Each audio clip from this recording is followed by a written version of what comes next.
ತುಮಕೂರು ಜಿಲ್ಲಾ ವ್ಯಾಪ್ತಿಯಲ್ಲಿ ಬ್ರಹ್ಮಾಂಡ ಭ್ರಷ್ಟಾಚಾರ. ತೆರಿಗೆ ಹಣ ಕಟ್ಟದೆ ಗ್ರಾಮ ಪಂಚಾಯಿತಿ ಪಿಡಿಒಗಳ ಕಳ್ಳಾಟ ಆಡ್ತಿರೋ ಪಿಡಿಒಗಳಿಗೆ ಸಿಇಒ ಖಡಕ್ ನೋಟಿಸ್.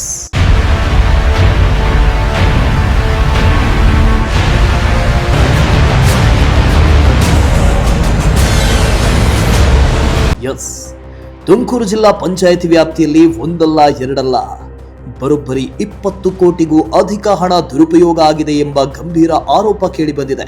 2025 ಅಕ್ಟೋಬರ್ನಿಂದ ಡಿಸೆಂಬರ್ 2025ರವರೆಗೆ 3ನೇ ತ್ರೈಮಾಸಿಕ ಅವಧಿಯಲ್ಲಿ ತುಮಕೂರು ಜಿಲ್ಲೆಯ 330 ಗ್ರಾಮ ಪಂಚಾಯಿತಿಗಳ ಪೈಕಿ ಸುಮಾರು 73 ಗ್ರಾಮ ಪಂಚಾಯಿತಿಗಳಲ್ಲಿ ಹಣ ದುರುಪಯೋಗ ಪ್ರಕರಣ ಬೆಳಕಿಗೆ ಬಂದಿದೆ. ಗ್ರಾಮ ಪಂಚಾಯಿತಿಗಳಿಂದ ತೆರಿಗೆ ಹಣವನ್ನ ವಸೂಲಿ ಮಾಡಿದ್ದು, ತೆರಿಗೆ ಹಣವನ್ನ ಜಮೆ ಮಾಡದೆ ಪಿಡಿಒಗಳು ಕಳ್ಳಾಟ ಆಡಿದ್ದಾರೆ ಅನ್ನೋ ಆರೋಪ ಕೇಳಿ ಬಂದಿದೆ.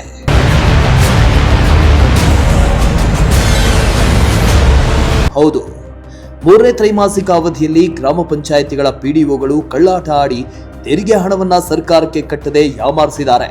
ಬ್ರಹ್ಮಾಂಡ ಭ್ರಷ್ಟಾಚಾರ ಪ್ರಕರಣ ಬೆಳಕಿಗೆ ಬಂದ ಬೆನ್ನಲ್ಲೇ ಕ್ರಮಕ್ಕೆ ಮುಂದಾಗಿದ್ದಾರೆ.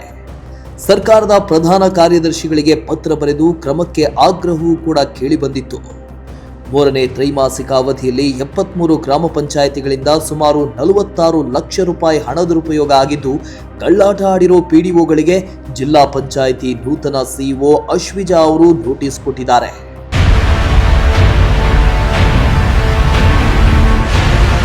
ತುಮಕೂರು ಜಿಲ್ಲಾ ಪಂಚಾಯಿತಿಯ ನೂತನ ಸಿಇಒ ಆಗಿ ಅಧಿಕಾರ ವಹಿಸಿಕೊಂಡಿರುವ ಅಶ್ವಿಜಾ ಅವರು ಸಮಿತಿಯ ಸಭೆ ಆಯೋಜನೆ ಮಾಡಿ ಹಣ ದುರುಪಯೋಗ ಆದ ಹಣವನ್ನ 15% ಬಡ್ಡಿಯೊಂದಿಗೆ ವಸೂಲಿ ಮಾಡಿ ಅನುಪಾಲನಾ ವರದಿಯನ್ನ ಸಲ್ಲಿಸಲು ಖಡಕ್ ಸೂಚನೆ ನೀಡಿದ್ದಾರೆ.